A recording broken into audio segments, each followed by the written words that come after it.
پانی ہم نے بھی پیا، ایسا ٹھنڈا میٹھا پانی کہ آپ کا اقوا پینا چھٹ مارتا ہے، اس کے سامنے یہ بوتلوں کا پانی چھٹ مارتا ہے، ایسا ٹھنڈا میٹھا پانی۔ تو نبیوں کو امتحانات سے گزارا۔ ایک صاحب مجھ سے کہنے لگے کہ صاحب کیا بتائیں، ہمارے یہاں کے فلاں کارکن بڑے اچھے کام کرنے والے، کیسی قربانیاں دینے والے، پیدل جماعتوں میں پھرے، ملکوں میں گئے، 4 مہینے کتنی مرتبہ لگائے، نیک آدمی، پرہیزگار، نمازی، پرہیزگار، ذکر دعا کرنے والے۔ مولوی صاحب ان کو کرونا ہو گیا، تعجب سے کہنے لگے ان کو کرونا ہو گیا۔ ارے یہ تو بھائی دنیا ہے، یہاں سب کو ہوگا، وہ تو جنت ہے جہاں کوئی کرونا نہیں ہے، نہ وہاں کوئی کووڈ ہے، نہ وہاں کوئی کرونا ہے، وہ تو مزے اڑانے کی جگہ ہے، خواہشہ پوری کرنے کے لیے اللہ نے دنیا نہیں بنائی ہے، جنت بنائی ہے۔ یہاں امتحان سے ہو جاؤ اور وہاں اللہ کی نعمتوں میں داخل ہو جاؤ۔ جب روح نکالنے کے لیے فرشتے آئیں گے، جب فرشتے روح لے نکالنے کے لیے آئیں گے تو کہیں گے ارجعی الی ربک راضیۃ مرضیہ فادخلی فی عبادی وادخلی جنتی۔ فرشتے کہیں گے چل رب کریم کی بارگاہ کی طرف چل، ارجعی الی ربک راضیۃ مرضیہ، چل رب کریم کی بارگاہ کی طرف چل، ایسے رب کی طرف کہ وہ تجھ سے راضی، تو اس سے راضی، راضیۃ مرضیہ، وہ تجھ سے راضی، تو اس سے راضی۔ فادخلی فی عبادی، اس کے نیک بندوں میں داخل ہو جا اور اس کی جنت میں داخل ہو جا۔ حدیث میں شریف میں آتا ہے اس کی روح جسم سے ایسے نکل آئے گی جیسے آٹے میں سے بال نکل آتا ہے۔ تو بھائیوں، زندگی امتحان کی گھڑیاں ہیں۔ یہاں دنیا میں آنے سے پہلے تمام روحوں نے عہد کیا تھا، عالم ارواح کہتے ہیں جہاں روحیں ہیں، قیامت تک آنے والے انسانوں کی روحیں آج ہیں عالم ارواح میں۔ سب روحوں کو اللہ نے ایک ساتھ پیدا کیا، پھر اپنے اپنے وقت پر ان کو جسم دے کر دنیا میں بھیجتے ہیں، لیکن تمام انسان قیامت تک کے آنے والے انسانوں کی روحیں عالم ارواح میں ہیں۔ جب عالم ارواح میں اللہ نے روحوں کو پیدا فرمایا، سب سے ایک عہد لیا، ایک عہد لیا کہ کیا میں تمہارا رب نہیں ہوں؟ اور سب نے اقرار کیا کہ بے شک آپ ہمارے رب ہیں، آپ ہی ہمارے رب ہیں۔ تو اس اقرار کا امتحان دنیا میں ہے، یہاں بیٹھ کر امتحان لیتے ہیں کہ کتنا اس اقرار پر جمتا ہے اور چلتا ہے اور کتنا اس اقرار کو بھلا دیتا ہے۔ عالم ارواح کے اقرار کا امتحان دنیا میں ہے۔ حضرت سیدنا علی رضی اللہ تعالیٰ عنہ فرماتے ہیں کہ عالم ارواح میں جو میں نے اقرار کیا تھا، قالوا بلا، اللہ نے پوچھا کہ میں تمہارا رب نہیں ہوں؟ تو ہم نے سب کی روحوں نے فرعون، حامان، شداد، نمرود، ان سب کی روحوں نے جواب دیا قالوا بلا، بے شک آپ ہمارے رب ہیں۔ تو حضرت علی فرماتے ہیں کہ وہ جو میں نے عالم ارواح میں اللہ سے عہد کیا تھا کہ بے شک آپ ہمارے رب ہیں، وہ مجھے ایسے یاد ہے جیسے میں نے کل کہا ہو، جیسے کل کی کہی ہوئی چیز آدمی کو یاد رہتی ہے، وہ بھولتا نہیں ہے۔ تو حضرت علی فرماتے ہیں کہ میں نے عالم ارواح میں جو اللہ کے سوال پر کہ کیا میں تمہارے رب نہیں ہوں، جو میں نے جواب دیا تھا کہ بے شک آپ ہمارے رب ہیں، قالوا بلا، تو وہ قالوا بلا مجھے ایسا یاد ہے جیسے میں نے کل کہا ہو۔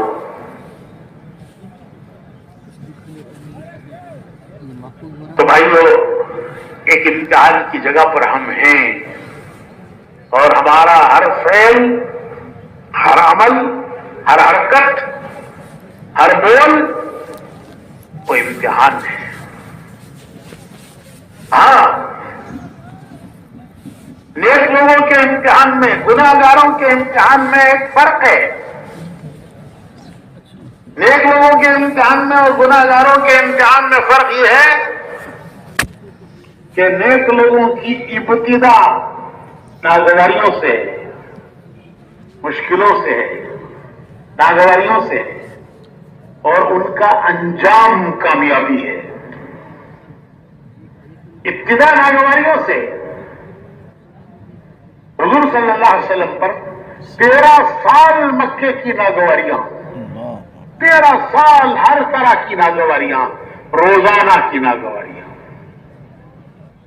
پھر مدینے آئے تو مدینے میں بھی چین سے بیٹھنے نہیں دیا. کبھی بدر ہے، کبھی احد ہے، کبھی خندق ہے، اور انتہا کامیابی ہے. اور نیک لوگوں کی ابتدا مشکلوں سے ہے، ناگواریوں سے ہے، اور انتہا کامیابی. اور گناہگاروں کی ابتدا وہ عیش و عشرت سے ہے، مزے اڑانے سے ہے، عیش و عشرت، مزے اڑانا، اور انتہا ناکامی. اللہ تعالیٰ نے مصر کے تخت پر فرعون کو بھی بٹھایا، یوسف علیہ السلام کو بھی بٹھایا. مصر کے تخت پر فرعون بھی بیٹھا اور یوسف علیہ السلام بھی بیٹھے. یوسف علیہ السلام کی ابتدا ناگواریوں سے، گھر سے نکالے گئے، بھائیوں نے ترکیب کر کے گھر سے نکالا، قافلے کے ہاتھ بیچا، مصر میں لائے گئے تو ان پر الزام لگا. حالانکہ الزام لگانے والی خود ملزم تھی، لیکن الزام ان پہ لگایا اور ان کو جیل خانے میں ڈالا. 10 سال یوسف علیہ السلام نے جیل خانے میں گزارے ہیں. کتنا سال؟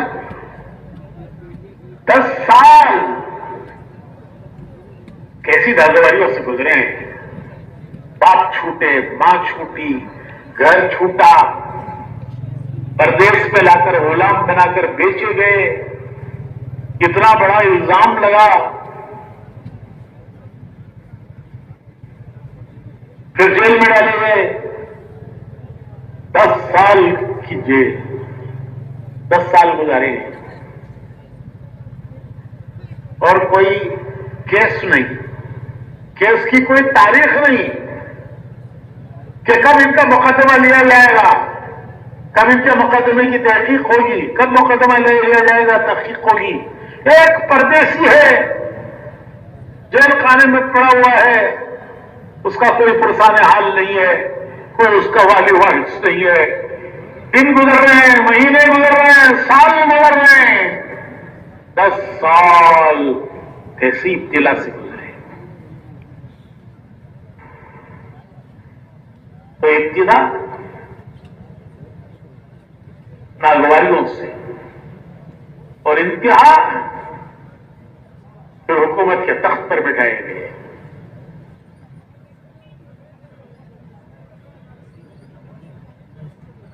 خیات کا زمانہ ایسا آیا کہ پورے عرب میں کہیں اناج نہیں ملتا تھا، صرف مصر میں اناج ملتا تھا. انہوں نے انتظام ایسا کیا کہ پہلے جو 7 سال اناج نکلا اس کو بالیوں میں رکھا اور جتنی کی ضرورت ہوتی تھی اتنا نکالتے تھے. پھر اگلے 7 سال جو قحط کیا ہے پورے عرب میں قحط پڑا. اناج صرف مصر میں ملتا تھا، لوگ اناج لینے کے لیے مصر آتے تھے. ان کے گھر پر بھی حالات آئے، گھر پر حالات آئے.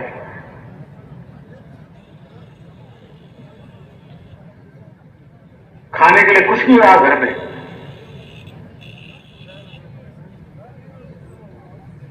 تو ان کے ابا نے کہا جاؤ مصر میں اناج ملتا ہے، وہاں سے اناج لے کر آؤ. تو اناج لینے کے لیے مصر آئے. نبی کا گھر،